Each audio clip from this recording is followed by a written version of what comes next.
Good morning मेरे प्यारे बच्चों, मैं कुमार श्रवण केडीएस ऑनलाइन प्लेटफॉर्म से, जैसा कि आप जानते हैं, हमने पिछले लेक्चर्स में हमने अर्थव्यवस्था के बारे में, उसके वर्गीकरण के बारे में हमने आपको बेहतर तरीके से समझाया था, बट हमने डिस्कस नहीं किया था। आज उसी टॉपिक को दोबारा लेकर के हम आ रहे हैं, जिसमें हम अर्थव्यवस्था के वर्गीकरण के विषय में बात करूंगा और बताऊंगा, और एक एक वर्गीकरण के अंदर में जितने कंसेप्ट हैं पूरे कंसेप्ट को लेकर के आएंगे, ताकि आज का ये मेरा भी लेक्चर या मेरा टॉपिक पूरा का पूरा कंप्लीट हो जाए और आने वाले समय में हम जस्ट नेशनल इनकम की शुरुआत करेंगे। और मैं आपसे उम्मीद करता हूं मेरे बच्चे कि आप इस चैनल को देखने के बाद आप ज्यादा से ज्यादा तक लोगों तक पहुंचाइए इसको, ताकि ज्यादा से ज्यादा लोग इसको सब्सक्राइब करें और बहुत सारी वीडियो को, हमारे जो अन्य टीचर हैं उनके वीडियो को देखें, ताकि अपने जीवन में एक नया मार्गदर्शक प्राप्त करें। और आपसे यही उम्मीद है, और हम अपने टॉपिक की शुरुआत करने जा रहे हैं। तो चलिए हम बात करते हैं, अर्थव्यवस्था के वर्गीकरण की बात करते हैं। तो पिछली क्लास में हमने बताया था, जो बच्चे मेरी वीडियो को देख रहे हैं शुरू से अंत तक देखिए, मैं पहली बार भी बोल चुका हूं, अब भी बोल रहा हूं, हर वीडियो में यही बात बोलूंगा, क्योंकि इससे आपको लाभ होने वाला है। आप जब अपने आप में यह महसूस करेंगे बिल्कुल डिफरेंट है लोगों से, और आप अपने एग्जाम्स के लिए जब तैयारी करेंगे, तो मैं ये जरूर कहता हूं कि आप एक दिन सफल जरूर होंगे। आई होप कि आप ऐसे ही काम करेंगे और खुद नोट्स बनाइए, पढ़िए, अपने दोस्तों को शेयर करिए, उनको भी ये मदद करिए, आप वहां तक पहुंचाइए आप, ताकि वो भी आपसे लाभ प्राप्त कर सके और हमारी वीडियो के लिए हम लोगों को एप्रिशिएट कर सके, और आपसे यही उम्मीद करते हैं। तो चलिए आज हम अर्थव्यवस्था के विषय में बात करते हैं। अगर हम अर्थव्यवस्था के वर्गीकरण के विषय में बात करें, तो अर्थव्यवस्था का वर्गीकरण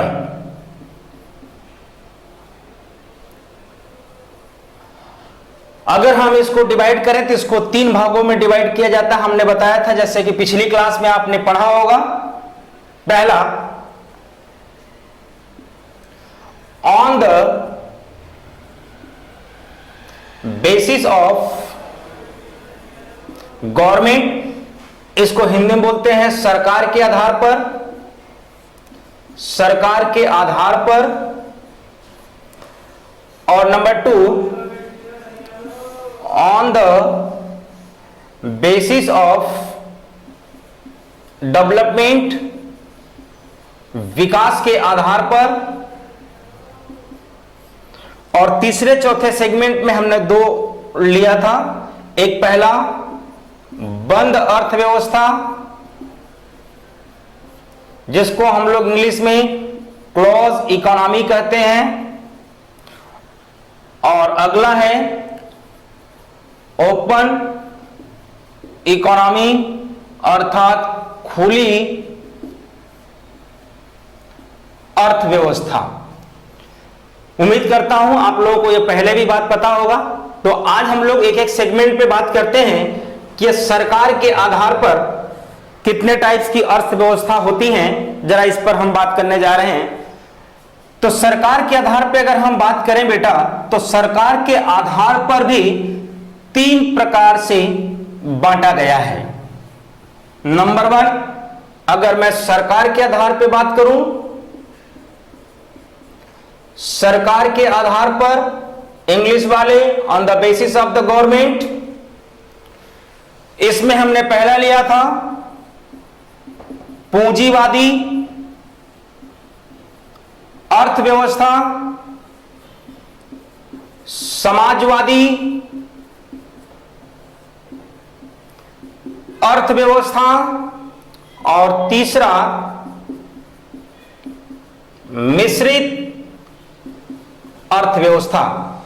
इंग्लिश में capitalist economy, socialist economy and mixed economy. I hope समझ में आ गया होगा आपको, बोलिए। हाँ ठीक, बिल्कुल। तो आइए हम लोग बात करते हैं सरकार के आधार पे। पहला फैक्टर लेते हैं, पूंजीवादी अर्थव्यवस्था किसे कहा जाता है। तो चले इस विषय पे हम लोग बात करते हैं आज, और हम लोग पॉइंट टू पॉइंट समझने का प्रयास करेंगे, क्योंकि वनडे एग्जाम में यहां से क्वेश्चन बनता ही बनता है, आता है, और यूपीएससी में ज्यादातर संभावनाएं कम होती। अगर मेंस ऑफ पॉइंट व्यू से देखोगे तो कहीं ना कहीं पूंजीवादी जो स्वरूप है उसको जोड़ करके मेंस में पूछ लेता है।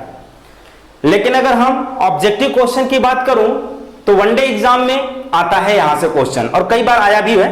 हम डिस्कस करेंगे, बहुत सारे क्वेश्चन बल्क में लाएंगे आपके लिए।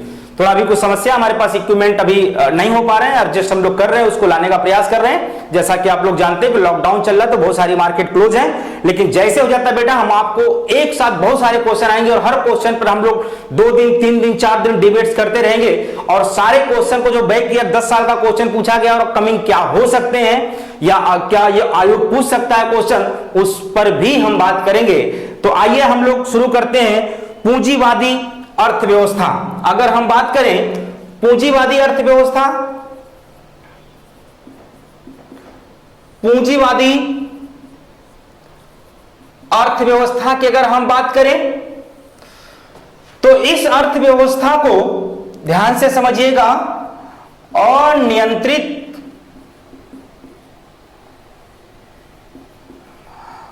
अर्थव्यवस्था भी कहते हैं। अर्थात ऐसी अर्थव्यवस्था जिस पर सरकार का नियंत्रण बहुत कम या ना के बराबर होता है, उसे अनियंत्रित अर्थव्यवस्था कहते हैं। अर्थात आप ये कह सकती हैं ऐसी अर्थव्यवस्था नियंत्रित या नियंत्रण में नहीं होती है। अर्थात आप एक चीज ध्यान रखिएगा, ऐसा क्यों कहा जाता है, क्योंकि जब लोगों की डिमांड बढ़ती है तो उसी के आधार पर सप्लाई होता है। अर्थात सप्लाई जो करते हैं उत्पादक वर्ग, वह ये देख के करते हैं कि मार्केट में उसकी डिमांड कितनी है। अर्थात जितने क्वांटिटी में डिमांड बढ़ेगा उतने क्वांटिटी के अनुसार वह उत्पादन करेंगे या सप्लाई करेंगे। इसलिए डिपेंड ऑन द टोटली, मांग और पूर्ति के आधार पर, मांग एंड पूर्ति के आधार पर होती है ऐसी अर्थव्यवस्था। या दूसरा आप कह सकते हैं ऐसी अर्थव्यवस्था को बाजार अर्थव्यवस्था कहते हैं। यह भी कंसेप्ट रिप्रेजेंट करता है मांग एंड आपूर्ति पक्ष को। दो बातें आप समझ लीजिएगा कि पूंजीवादी अर्थव्यवस्था को अनियंत्रित अर्थव्यवस्था कहते हैं, जो नियंत्रण में नहीं होती हैं। जितना ज्यादा डिमांड बढ़ती रहेगी उतना ज्यादा सप्लाई होगी, अनलिमिटेड, और अपने अनुसार ही प्राइस को फिक्स करेंगे। वो डिपेंड करता है कि मार्केट में मांग कितनी है। और उसी प्रकार से अगर हम बाजार अर्थव्यवस्था की बात करते हैं, अर्थात टोटल वह इकोनॉमी, वह अर्थव्यवस्था बाजार पे आधारित होती है। अर्थात जहां पे मांग और पूर्ति का सिद्धांत काम करता है, अर्थात मांग बढ़ने से आपूर्ति पर क्या प्रभाव पड़ेगा और आपूर्ति बढ़ा देने पर मांग कम होने से मांग पक्ष पर क्या प्रभाव पड़ेगा, आगे हम सब लोग समझेंगे। क्योंकि मांग और पूर्ति का सिद्धांत ही एक अलग चैप्टर आता है जो हम आगे चल के आप लोगों को पढ़ाएंगे। मेरे प्यारे दोस्तों, आप लोग बस ध्यान रखिएगा कि आपको कितना बेहतर चीजें समझ में आती है।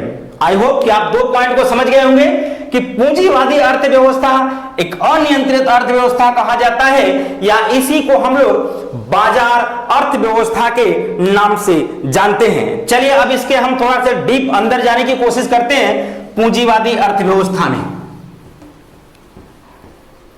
बच्चे तुम लोग पढ़ लो, बहुत बेहतर तरीके से पढ़ लो। बहुत तुम लोग मजे लिया करते थे ना, जब अटेम्प्ट रोका 2-3 बार ना, तब समझ में आया ना एसएससी और यूपीएससी वगैरह कैसे निकालते हैं। हवा में बहुत उड़ रहे थे तुम, है ना। उड़ो मत बेटा, स्वाभाविक टीचर समझाता बेटा समझो, है ना, समझना चाहिए आपको। चलिए आइए जरा पूंजीवादी अर्थव्यवस्था के विषय में हम बात करते हैं। पूंजीवादी अर्थव्यवस्था, आइए मेरे लाल जरा इस बात को समझे। देखिए ये ऐसी अर्थव्यवस्था होती है जिसमें सरकार का हस्तक्षेप बहुत कम या ना के बराबर होता है। अर्थात आप ये कह सकते हैं यह एक ऐसी अर्थव्यवस्था होती है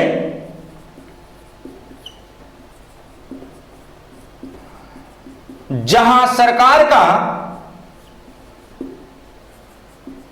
हस्तक्षेप नहीं होता है।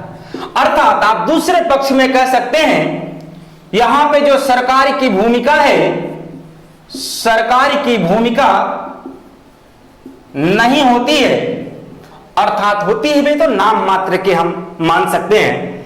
तो भैया किसकी भूमिका ज्यादा होती है? तो आप यही बोलोगे कि बाजार की भूमिका, बाजार की भूमिका होती है या अधिक होती है। क्या मेरे प्यारे बच्चों इस बात को समझे? फिर बाजार अर्थव्यवस्था बोले तो मेरे लाल डिमांड और सप्लाई होता है। मुझे लगता है कि आप लोग बहुत बेहतर तरीके से समझ रहे होंगे और मैं आपको समझाने का प्रयास भी कर रहा हूं। तो दो बातें यहां पे समझ में आपके आ रही होंगी कि यह एक ऐसी अर्थव्यवस्था होती है जहां पे सरकार का जो नियंत्रण होता है वह नहीं होता है, अर्थात फिर किसका होता है? तो आप ये कह सकते हैं बाजार की भूमिका या बाजार का नियंत्रण ऐसी अर्थव्यवस्था पे होता है जहां पर मांग और पूर्ति के सिद्धांत पे अर्थव्यवस्था ये काम करती है। अर्थात एक उत्पादक के लिए मांग का होना बहुत जरूरी है और एक उत्पादक वर्ग के लिए संसाधनों का होना बहुत आवश्यक है। अर्थात एक उत्पादक संसाधन का प्रयोग, संसाधन का उपयोग, संसाधन का दोहन तभी वो करेगा जब उसको लगेगा कि मांग बाजार में इस वस्तु की हो रही है, इसके अनुसार वह अपने पूर्ति पक्ष को बढ़ाने की कोशिश करता है। अर्थात यहां पे सरकार की भूमिका कुछ नहीं होती है, ना तो सरकार यह दबाव डाल सकती है कि तुम मेरे हिसाब से उत्पादन करो, जो मैं चाहूंगा तुम वो करो, नहीं। ऐसी अर्थव्यवस्था में सिर्फ बाजार अर्थव्यवस्था का रोल होता है, बाजार व्यवस्था का रोल होता है। बाजार अपने अनुसार कार्य करता है, बाजार अपने अनुसार उत्पादन करता है, बाजार अपने अनुसार आपूर्ति भी करता है। आई थिंक आप समझ गए होंगे। चलिए बेटा हम अब नेक्स्ट की इस टॉपिक की बात करते हैं। ऐसा क्यों करता है बाजार? तो आप ये कह सकते हैं सर अधिकतम लाभ कमाने के लिए। क्या कमाने के लिए? अधिकतम मैक्सिमम लाभ अर्जित करने के लिए। आई होप आप समझ गए होंगे। एक उत्पादक वर्ग जितना ज्यादा संसाधनों का अर्थात डिमांड के अनुसार देख करके, मार्केट को देख करके उत्पादन करेगा, वह उतना ही ज्यादा उसके माइंड में एक कंसेप्ट चलता है कि कहीं न कहीं उसको अधिकतम लाभ की प्राप्ति हो। और लाभ के प्राप्ति के लिए जब बाजार की भूमिका अधिक हो जाती है तो इसीलिए हम लोग इसको नाम क्या देते हैं? पूंजीवादी अर्थव्यवस्था के नाम से जानते हैं। जरा बच्चे मेरी बात को ध्यान से समझिएगा। जब अधिकतम लाभ अगर पूंजीवादी अर्थव्यवस्था में अगर कोई सोचता है कि मुझे अधिकतम लाभ प्राप्त हो तो यहां पर संसाधनों का अधिकतम दोहन होता है। अधिकतम अर्थात किसका? संसाधनों का अधिकतम दोहन होता है। अर्थात वह संसाधनों का अधिकतम दोहन इसलिए करते हैं क्योंकि उनको प्राप्त क्या करना है? अधिकतम लाभ। क्योंकि वह व्यवस्था कैसी है? बाजार अर्थव्यवस्था पर आधारित होती है और इसी को हम लोग क्या नाम देते हैं बेटा? पूंजीवादी अर्थव्यवस्था के नाम से इसे जानते हैं। बात समझ गए? अर्थात आप यह कह सकते हैं कि इस अर्थव्यवस्था में जो संचालन की सबसे ज्यादा भूमिका होती है, मैं एक लाइन फिर लिखता हूं, ऐसी अर्थव्यवस्था में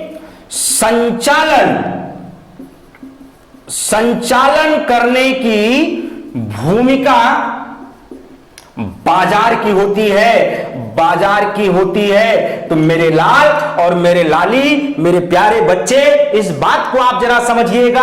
हम बार बार इस बाजार की बात कर रहा हूं, इस बाजार को इसलिए डाल रहा हूं क्योंकि पूंजीपति वर्ग या उत्पादन वर्ग जब अपने अनुसार उत्पादन करे और मांग को देखते हुए उत्पादन करे और अपने हिसाब से प्राइस निश्चित करे तो हम ये कहते हैं ऐसी अर्थव्यवस्था हमारी एक अनियंत्रित अर्थव्यवस्था है।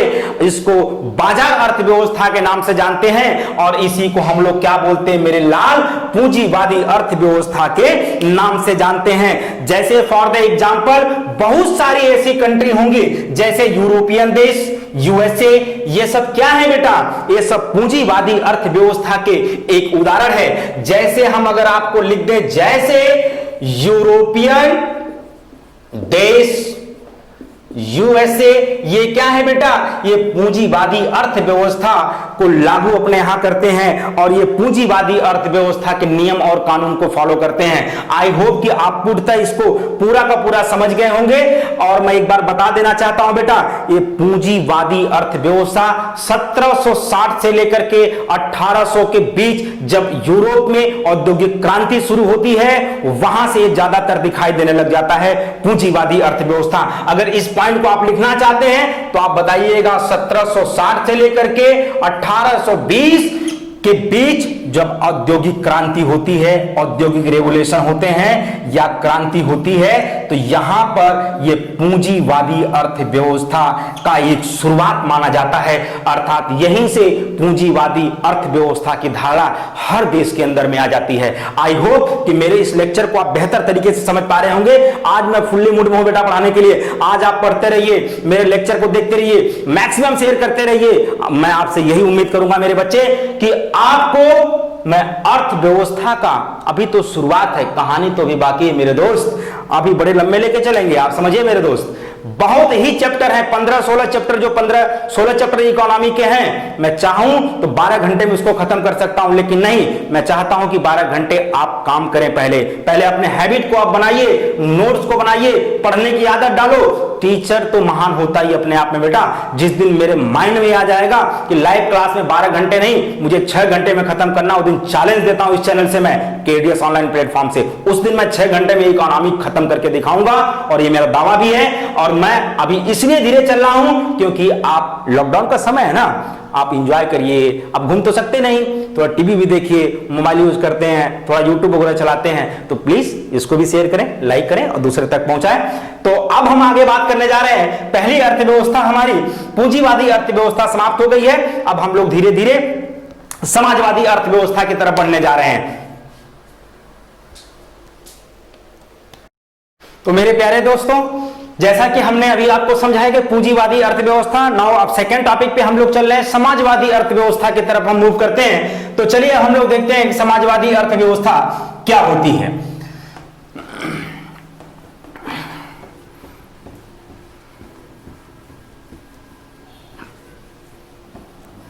तो समाजवादी अर्थव्यवस्था में मेरे बच्चे जरा ध्यान दीजिएगा, सोशलिस्ट इकोनॉमिक में अगर हम समाजवादी अर्थव्यवस्था की बात करें तो समाजवादी अर्थव्यवस्था में मेरे बच्चे यहां पर जो भूमिका सबसे अधिक या जो भूमिका होती है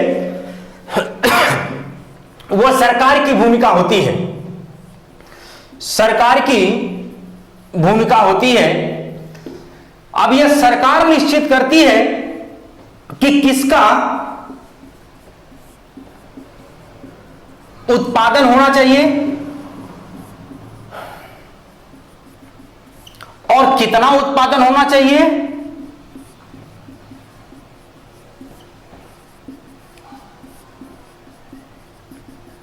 और उत्पादन कौन करेगा।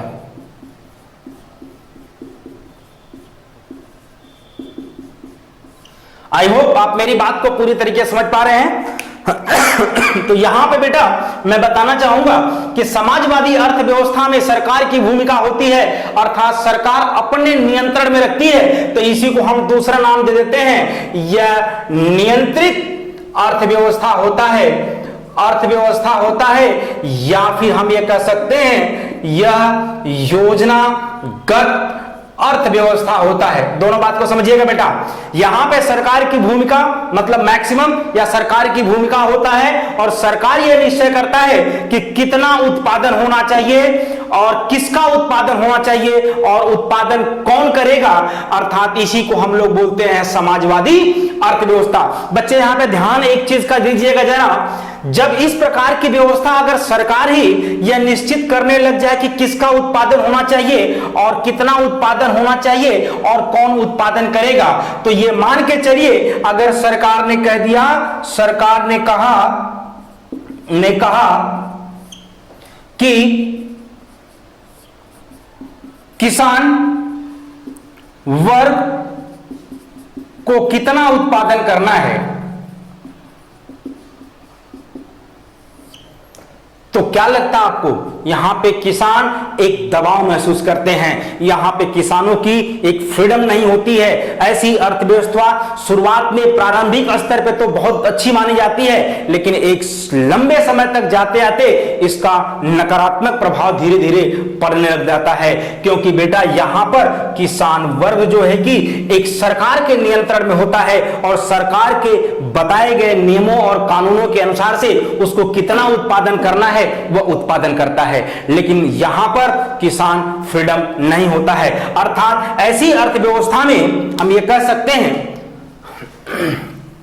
अर्थात ऐसी अर्थव्यवस्था में आजादी नहीं होती है। ऐसी अर्थव्यवस्था में आजादी नहीं होती है।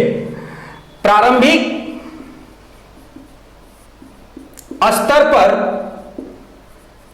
यह अर्थव्यवस्था अच्छी मानी जाती है, लेकिन लंबे समय के लिए इसका नकारात्मक प्रभाव पड़ता है। अब जरा सोचिए बेटा, अगर कोई चीज किसी नियंत्रण में हो जाए और उसके द्वारा बताए गए उतना ही उत्पादन करना है जितना वो चाहते हैं, तो क्या आप कभी संतुष्ट हो पाएंगे? मैं आपसे पूछता हूं, नहीं ना। आप ये चाहेंगे कि मैं कितना उत्पादन करूं कि मुझे मैक्सिमम लाभ प्राप्त हो, लेकिन वहां पे सरकार का नियंत्रण होने के कारण से किसान वर्ग सिर्फ उतना ही उत्पादन करेगा जितनी बाजार में उसकी आवश्यकता है, लेकिन किसान वर्ग कभी भी ऐसी अर्थव्यवस्था में अपने आप को संतुष्ट नहीं कर पाएगा, अपने आप को फ्रीडम नहीं मान पाएगा। इसीलिए इस अर्थव्यवस्था को समाजवादी अर्थव्यवस्था को नाम दिया जाता है। और मैं फिर बता देना चाहता हूं, ऐसी अर्थव्यवस्था, ध्यान से समझिएगा,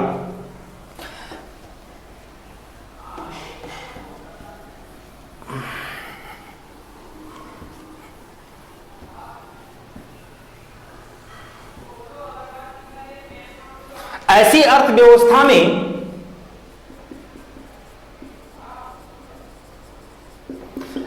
अर्थव्यवस्था में उत्पादन तो होता है, लेकिन आय सभी की समान होती है। लो बेटा, यह बहुत बड़ा आलोचक का प्रश्न बन जाता है कि कहते हैं कि उत्पादन चाहे जितना हो देश के अंदर में, जिस देश में समाजवादी अर्थव्यवस्था की बात मैं कर रहा हूं, उत्पादन चाहे जितना लोग करें, लेकिन सबकी आय क्या होगी, सबकी इनकम क्या होगी, समान होगी। मेरे प्यारे बच्चों, आप जरा सोचिए इस बात को मैं कहना क्या चाहता हूं। जैसे मैं एक इंजीनियर, मैं एक बहुत बड़ा अधिकारी हूं और मेरे पक्ष में कोई एक मजदूर वर्ग है जो मान लो रिक्शे या कोई अन्य प्रकार से अपना जीविका का साधन करता है, लेकिन सरकार के नियंत्रण में होने के कारण से जितना मुझे तनख्वाह मिलती है उतना उसको भी मिलना चाहिए। तो क्या ऐसी अर्थव्यवस्था में प्रतिस्पर्धा उत्पन्न हो सकती है? तो आपके माइंड में क्या आ रहा है? जवाब दिए कमेंट बॉक्स में। आपके दिमाग में ही आ रहा होगा कि नहीं, क्योंकि अगर आय समान होगी तो लोग काम करना नहीं चाहेंगे, आय समान होगी तो बाजार में प्रतिस्पर्धा नहीं बढ़ेगी, और आय समान होगी तो लोगों का विकास अच्छे तरीके से नहीं हो सकता है, क्योंकि लोग काम करना नहीं चाहेंगे, लोग बैठ के तनख्वाह लेना चाहेंगे, लोग बैठ के अपने संसाधनों की प्राप्ति करना चाहेंगे। तो ऐसी अर्थव्यवस्था जो थी वो समाजवादी अर्थव्यवस्था थी। इसीलिए इस अर्थव्यवस्था के चलते आपने देखा था यूएसएसआर में विघटन हुआ, समापन हुआ। एक वर्ग था जो बहुत ज्यादा पूंजीपति वर्ग था और दूसरा वर्ग जो था वो श्रमिक वर्ग था या निम्न स्तर के लोग थे, और दोनों के बीच में एक जंग छिड़ती है। अंततः जो है कि यूएसएसआर, जिसको हम लोग आज रसिया बोलते हैं, जिसको यूएसएसआर कहा जाता है, अंत में उसका जो है कि क्या हो गया, विघटन हो गया। इसी का मात्र एक कारण था समाजवादी अर्थव्यवस्था का, क्योंकि इसमें उत्पादन तो होता है लेकिन आय जो है कि सबको समान मिलनी चाहिए। क्या ऐसी अर्थव्यवस्था आज भारत में देखने को मिलती है? आप जरा कमेंट बॉक्स में मुझे बताइएगा। तो ये बेटा हमारा रहा समाजवादी अर्थव्यवस्था। अब हम आपसे बात करते हैं कि इसके साथ साथ में जो अब प्रत्येक देश वर्तमान में मिश्रित अर्थव्यवस्था को सभी लोगों ने अपना लिया। जरा हम मिश्रित अर्थव्यवस्था के विषय में बात करने जा रहे हैं कि मिश्रित अर्थव्यवस्था कहते किसको हैं। चले बेटा ध्यान दीजिएगा, अब हम लोग बढ़ते हैं आगे की तरफ। मिश्रित अर्थव्यवस्था ऐसी अर्थव्यवस्था जो समाजवादी अर्थव्यवस्था थी, इसमें बाजार की भूमिका नहीं होती है, इसमें सिर्फ सरकार की भूमिका होती है और सरकार जितना चाहे उत्पादन कराए, जितना जिसको चाहे उत्पादन करने के लिए बोले, वो कितना सरकार को जरूरत उत्पादन के लिए, वो सारे नियंत्रण, सारे रूल और सारे नियम अगर कोई बनाता है तो सरकार बनाती है। और आप लोग ध्यान रखिएगा एग्जाम्पल के हिसाब से कोरिया, चाइना मैं लिख देता हूं, ऐसी अर्थव्यवस्था कहां कहां है तो अभी भी थोड़ी बहुत स्तर पर दिखाई देती है। जैसे हम लोग बताएं वर्तमान में उत्तर कोरिया नाम सुना होगा मेरे बच्चे,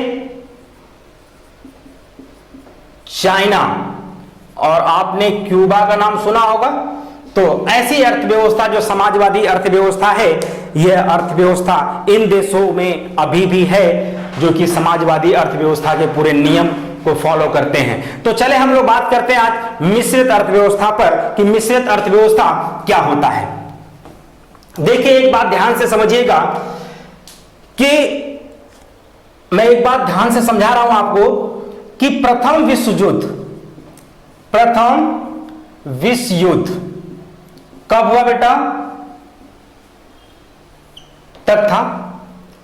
देखिए जब किसी भी देश में अगर यह संभावना हो जाए, मैं संभावना की बात कर रहा हूं कि युद्ध होने वाला है,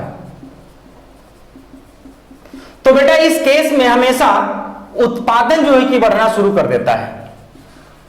उत्पादन बढ़ने का मतलब समझा दिया, अर्थात जब उत्पादन बढ़ेगा इसका मतलब रोजगार बढ़ेगा, लोग अनएम्प्लॉयमेंट बहुत कम होगा। क्योंकि क्या बढ़ रहा है बेटा? उत्पादन। जैसे बम बनाना, बारूद बनाना और बहुत सारी फैक्ट्रियां या उद्योग की स्थापना करना। कहने का मेरा मतलब यह है कि जब किसी देश में उत्पादन अगर बढ़ने लग जाता है, इसका मतलब रोजगार अपने आप बढ़ने लग जाता है, अनएम्प्लॉयमेंट अपने आप कम होता है। इसका मतलब हम लोग ये कहते हैं कि ऐसी अर्थव्यवस्था बहुत तेजी के साथ इंडस्ट्रियलाइजेशन होने लग जाता है, उद्योग लगना शुरू हो जाते हैं। लेकिन क्या आपने कभी इस बात को ध्यान दिया कि युद्ध तो हमेशा चलता नहीं रहेगा, बहुत चलेगा, 6 महीने, 1 साल, 2 साल, 5 साल, 10 साल, 15 साल, 20 साल, लेकिन एक समय ऐसा आएगा जहां पे हर देश अपने आप को समर्पण करेंगे और हर देश अपने आप को एक दूसरे के प्रति सहानुभूति जताएंगे। और यही यहां पर भी बात एप्लीकेबल होती है। जब यह युद्ध समाप्त होता है तो आपने देखा होगा 1929 ईस्वी में मंदी का दौर शुरू हो जाता है, क्योंकि जिस तरीके से यहां पे उत्पादन बढ़ा, युद्ध की संभावना हुई, उसी प्रकार से जब युद्ध समाप्त होता है तो कई देशों में इतनी बड़ी स्तर पर नुकसान पहुंचता है कि हर देश अपने पूंजी को, अपने संसाधनों को जुटाने की ओर बढ़ जाता है। क्योंकि उस समय जब देश में विश्व युद्ध चल रहा था तो एक देश को नहीं बल्कि सभी देशों को नुकसान हुआ था। इसलिए से 1929 ईस्वी का आप दौर देखोगे तो यहां पे मंदी का दौर शुरू हो जाता है। अर्थात इसी मंदी दौर, जब जैसे ही मंदी का दौर शुरू होता है, यहां पर पूरे देश ये अपने दिमाग में विचार करने लग जाते हैं कि क्या अब कोई ऐसी अर्थव्यवस्था को अपनाया जाए जहां पर ना तो पूंजीवादी अर्थव्यवस्था हो और ना ही समाजवादी अर्थव्यवस्था हो। अर्थात कहने का मतलब मेरे ये बेटा ये है कि जब 1929 ईस्वी का समय या दौर आता है तो यहां पे मंदी की अर्थव्यवस्था छा जाती है या मंदी का समय आ जाता है और पूरे देश में उत्पादन बंद हो जाता है। जब उत्पादन बंद होता है तो लोग बेरोजगार हो जाते हैं और इतने स्तर पे भूखमरी और कुपोषण के शिकार लोग होते हैं कि अंततः मंदी के साथ साथ ये पूरे देश के दिमाग, पूरे देश के लोगों के दिमाग में बात चलती है कि कौन सी ऐसी अर्थव्यवस्था अपनाई जाए जिससे ना तो पूर्णतः पूंजीवादी हो सके और ना ही पूर्णतः समाजवादी हो सके। अर्थात यही से एक कंसेप्ट शुरू होता है जिसका नाम है मिश्रित अर्थव्यवस्था। आई होप कि आप मेरी बातों को पूरा का पूरा तरीके से समझ पा रहे बेटा। आपको नहीं मिलेगा कहीं ऐसा, हम आपको जो बता रहे हैं अपने दिमाग में उतारिए, उतार लीजिए, मैं बोल रहा हूं बार बार, उतार लीजिए अपने दिमाग में। अर्थात 1929 के बाद जब मंदी, 1929 में जब मंदी का दौर शुरू होता है तो यहीं से मिश्रित अर्थव्यवस्था का जन्म माना जाता है, अर्थात मिश्रित अर्थव्यवस्था की शुरुआत मानी जाती है। तो आइए हम बात करते हैं मिश्रित अर्थव्यवस्था क्या होता है, जरा हमारे चैप्टर पे चलते हैं। चले बेटा जरा ध्यान से समझिएगा। मिश्रित अर्थव्यवस्था का जब कंसेप्ट लागू हुआ या अवधारणा जब आई तो इसमें क्या कहा गया बेटा कि मिश्रित अर्थव्यवस्था वह अर्थव्यवस्था होगी जहां पे पूंजीवादी और समाजवादी दोनों का समन्वय होगा, अर्थात दोनों का रोल होगा। अर्थात दोनों का रोल क्या होगा बेटा, एक तरफ तो मार्केट का डिमांड और सप्लाई के आधार पे मार्केट तो चलेगी, लेकिन दूसरी तरफ से सरकार का भी नियंत्रण होगा। अर्थात सरकार जब भी इसमें अपना रोल निभाएगी वो निभाएगी लोगों का कल्याण करना, लोगों का वेलफेयर करना, और एक तरफ पूंजीपति का यह काम होगा कि मैक्सिमम उत्पादन करे ताकि उनका वेलफेयर किया जा सके, अर्थात उनका कल्याण किया जा सके। तो आइए हम ध्यान से समझते हैं मिश्रित अर्थव्यवस्था। मिश्रित अर्थव्यवस्था अर्थात इसको इंग्लिश में कहते हैं मिक्स्ड इकोनॉमी, मिश्रित अर्थव्यवस्था। अर्थात मिश्रित अर्थव्यवस्था की हम बात करेंगे बेटा तो यह बात ध्यान रखेंगे, इस मिश्रित अर्थव्यवस्था में दो बातें, पूंजीवादी अर्थव्यवस्था प्लस समाजवादी अर्थव्यवस्था, दोनों का समन्वय होता है। अर्थात आप ध्यान से इस बात को समझिएगा, दोनों का मिश्रण होता है मेरे लाल। एक तरफ पूंजीवादी अर्थव्यवस्था भी होगी, उसके भी विशेषताएं आपको यहां पे देखने को मिलेगा, और दूसरी तरफ समाजवादी अर्थव्यवस्था की विशेषता भी देखने को मिलेगी। आई थिंक आप समझ गए होंगे, अर्थात दोनों का समन्वय होता है। लेकिन कंडीशन, लेकिन नंबर 1 सबसे अधिक, मैं लिखता हूं यहां पे, सबसे अधिक जो भूमिका होता है वह होता है बेटा सरकार का। सरकार की भूमिका सबसे अधिक होती है, और अगर इसके अपोजिट देखें तो सबसे कम जो भूमिका होती है, सबसे कम भूमिका जो होता है वो किसका होता है बेटा, बाजार का होता है, अर्थात पूंजीवादी अर्थव्यवस्था का होता है। अब मेरी बात को मुझे लगता है कि आपको अच्छे तरीके से समझ में आ गया होगा। और वर्तमान मैक्सिमम देश, मैं यहां लिखता हूं वर्तमान में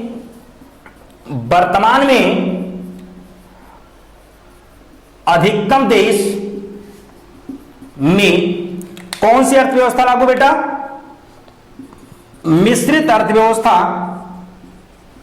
अर्थव्यवस्था को अपनाया है, ऐसे लिख लीजिएगा, अपनाया है। अर्थात ये कह सकते हैं भारत सरकार, तीसरा भारत सरकार योजना बनाकर लोगों का कल्याण करती है। अब आप समझ गए होंगे, जैसे कल्याण करना मतलब, मैं लिख देता हूं, कल्याण करना मतलब जैसे मनरेगा आपने देखा होगा, अर्थात वो कंसेप्ट कहां से आता है, तो यहीं से आता है। लेकिन आज मैं वो चीज बताने जा रहा हूं जो आपने कभी सुना नहीं होगा ना, तो किसी बुकों में देखा होगा, गारंटी इस बात की है, पढ़ के देखिएगा। चलिए देखिए, इसका रोल बता रहा हूं, एक सिंपल सी बात, जरा ध्यान से समझें। इसमें मैं एक लाइन लिखूंगा जिससे आपका पूरा कंसेप्ट क्लियर होगा। मैंने पहला क्या बताया, इसमें पूंजीवादी अर्थव्यवस्था और समाजवादी अर्थव्यवस्था दोनों के गुण देखते हैं, दोनों की विशेषता दिखती है। लेकिन यहां पर लिखता हूं अकॉर्डिंग टू कैपेसिटी क्या होता है बेटा, उत्पादन, नंबर 1। दूसरा अकॉर्डिंग टू नीड क्या होता बेटा, वितरण। आइए, बहुत बढ़िया। देखो, पूंजीवादी अर्थव्यवस्था में उत्पादन पे कंट्रोल, बाजारवादी अर्थव्यवस्था का। यहां पर समाजवादी अर्थव्यवस्था में कंट्रोल सरकार का।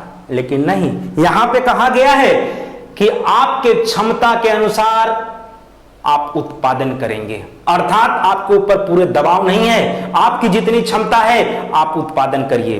और आपकी जितनी आवश्यकता है सरकार उसके लिए कार्य करेगी, अर्थात वितरण करेगी, अर्थात वेलफेयर करेगी। आप एग्जाम्पल के तौर पे समझ लीजिए जरा इस बात को।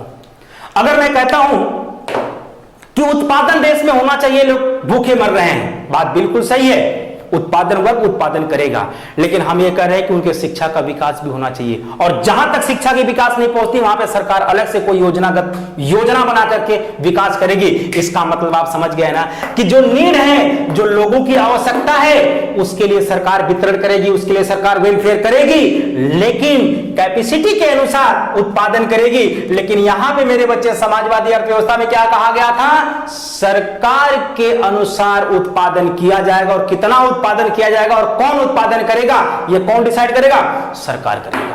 और पूंजीवादी अर्थव्यवस्था में इसी उत्पादन की हमने बात किया था, तो बताया था कि बाजार अर्थव्यवस्था के अनुसार से उत्पादन होगा, अर्थात अगर उनको लाभ की प्राप्ति ज्यादा होगी तो उत्पादन भी ज्यादा करेंगे, अगर लाभ की प्राप्ति कम होगी तो उत्पादन कम करेंगे। लेकिन यहां पे बिल्कुल उल्टा कंसेप्ट है, अर्थात क्षमता के अनुसार उत्पादन करेंगे, अर्थात उनकी जितनी क्षमता है, मेरी क्षमता इंजीनियर बनने की है तो मैं इंजीनियर बनूंगा, अगर एक व्यक्ति की क्षमता इंजीनियर बनने की नहीं है तो इंजीनियर नहीं बन सकता, अगर मेरी बनने की है तो मैं बनूंगा, अगर मेरा आईएएस बनने का कैपेसिटी अगर क्षमता है तो मैं आईएएस बनूंगा, उसके लिए मुझे मेहनत करना पड़ेगा, 15 घंटा 20 घंटा पढ़ना पड़ेगा।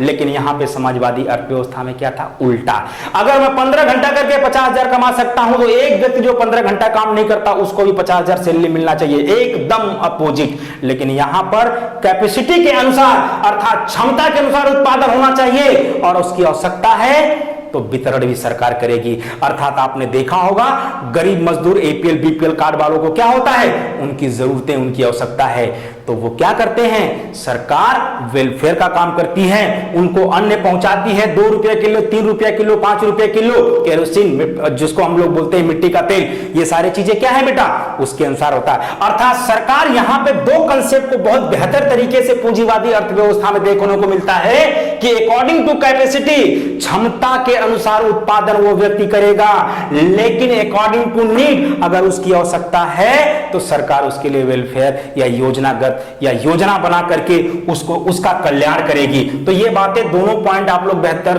तरीके से मिश्रित अर्थव्यवस्था के विषय में आप लोग नोट कर लेना, ठीक है। आइए जरा एक बार और हम लोग थोड़ा समझ लेते हैं। देखो, मिश्रित अर्थव्यवस्था की जो आर्थिक गतिविधियां वो शुरू मानी जाती है वो 1950 अर्थात आजादी के बाद शुरू मानी जाती है। तो हम ये कह सकते हैं कि 1950 के बाद मिश्रित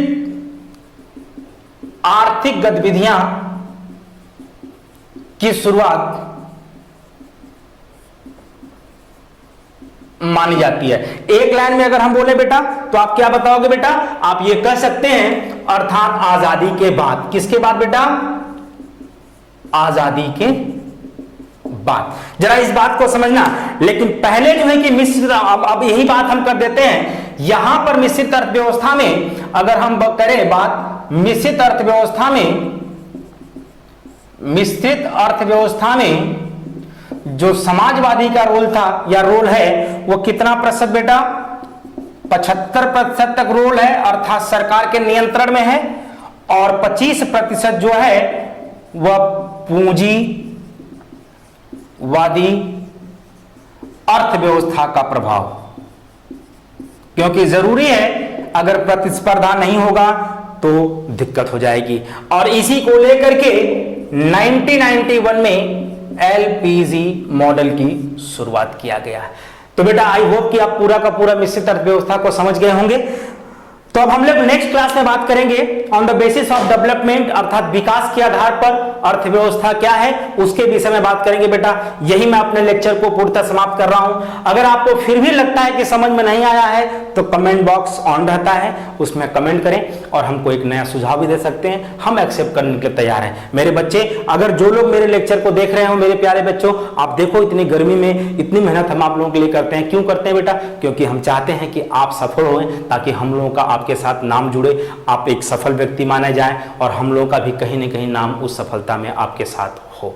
तो आई होप मेरी बात को आप समझ गए होंगे, और आपसे मेरा बहुत विनम्र अनुरोध है कि आप अगर मेरे इस चैनल को देख रहे होंगे तो आप सब्सक्राइब करना ना भूलें और शेयर करना ना भूलें। अपने उन दोस्तों को जरूर बताएं कि केडीएस ऑनलाइन प्लेटफॉर्म एक नया प्लेटफॉर्म लेकर के आया हुआ है, जहां पे सिर्फ